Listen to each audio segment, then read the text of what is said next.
Sexualidade. Pergunta 1. O que a Bíblia tem a dizer sobre sexo oral e sexo anal? Em primeiro lugar, o correto seria usarmos outra expressão, estimulação oral. Por quê? A ideia de sexo oral pode dar a entender que a pessoa está substituindo o sexo convencional, pênis e vagina, apenas pela carícia oral. Então vamos adotar o termo estimulação oral. A Bíblia é contra ou não a estimulação oral? Devemos ser francos e sinceros em dizer que a Bíblia nada tem a dizer sobre o assunto. Esta não é uma preocupação bíblica. A Bíblia se preocupa com outros princípios de sexualidade, o que indica que a questão do estímulo oral é algo que precisa ser decidido pelo casal. Vamos analisar algumas coisas, alguns textos bíblicos e também as opiniões de alguns psicoterapeutas, inclusive de um psiquiatra cristão. Um dos princípios bíblicos mais importantes sobre a sexualidade encontramos em 1 Coríntios, capítulo 7, versos 3 e 4. 3 a 5, na verdade, que diz o seguinte: o marido deve satisfazer as necessidades conjugais de sua esposa e a esposa deve fazer o mesmo por seu marido. A esposa não tem autoridade sobre o seu corpo, mas sim o marido. Da mesma forma, não é o marido que tem autoridade sobre o seu corpo, mas sim a esposa. Não privem um ao outro de terem relações, a menos que ambos concordem em abster-se da intimidade sexual por certo tempo, a fim de se dedicarem de modo mais pleno à oração. Depois disso, unam-se novamente, para que Satanás não os tente por causa de sua falta de domínio próprio. Quais são os princípios bíblicos aqui neste texto? O marido deve satisfazer as necessidades conjugais e sexuais da esposa, e a esposa deve satisfazer as necessidades conjugais do marido. Porém, essa satisfação é com base, obviamente, no amor de um pelo outro.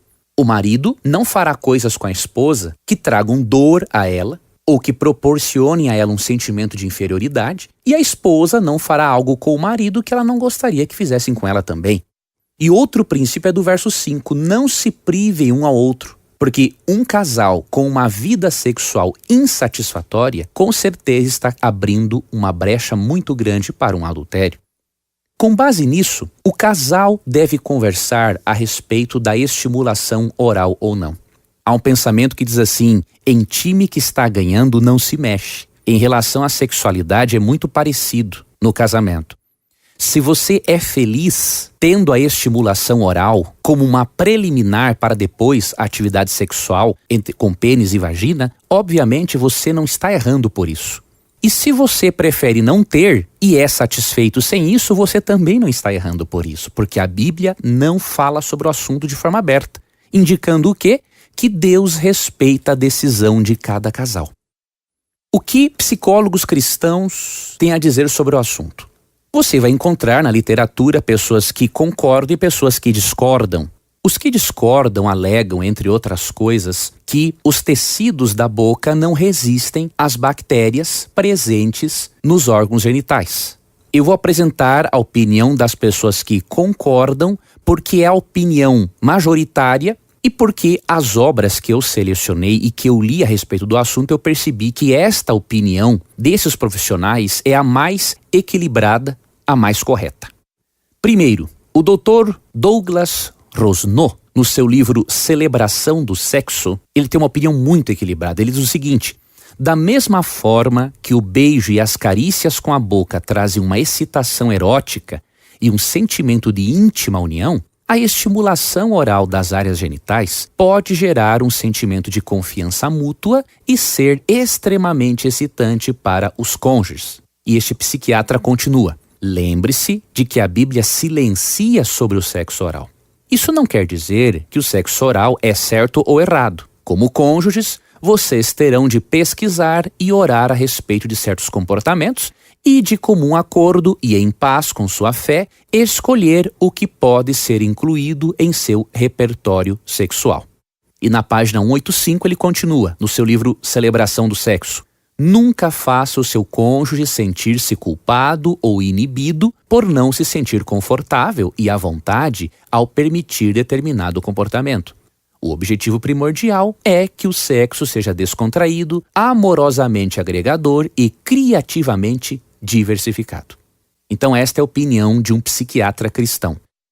Já a opinião de um psicólogo cristão, Dr. Kevin Liban, no seu livro Entre Lençóis, também é uma opinião muito interessante. Ele tem um capítulo todo da sua obra intitulado Deleites Orais, o capítulo 7. E entre as ideias que ele expressa, diz a seguinte: primeiramente ele fala, não critique antes de experimentar. Kevin Liban já é mais bem-humorado em tratar dessa questão. E ele segue, dizendo o seguinte: não há maneira mais suave ou gentil de estimular sua esposa do que com a língua. Se ela preferir ser acariciada, que outro instrumento mais hábil você possui do que sua língua? Não consigo imaginar outra coisa. Mas ele continua. Tendo esboçado os possíveis prazeres do sexo oral, quero acrescentar que homens e mulheres não devem nunca, jamais, forçar o parceiro a fazer qualquer coisa que este não queira. Lembre-se daquele versículo. O amor não procura seus interesses. 1 Coríntios capítulo 13, verso 5.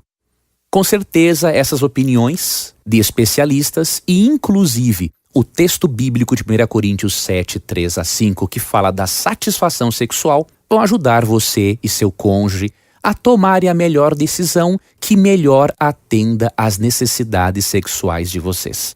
Siga adiante, seja feliz, porque Deus quer a sua felicidade e a sua plena satisfação sexual.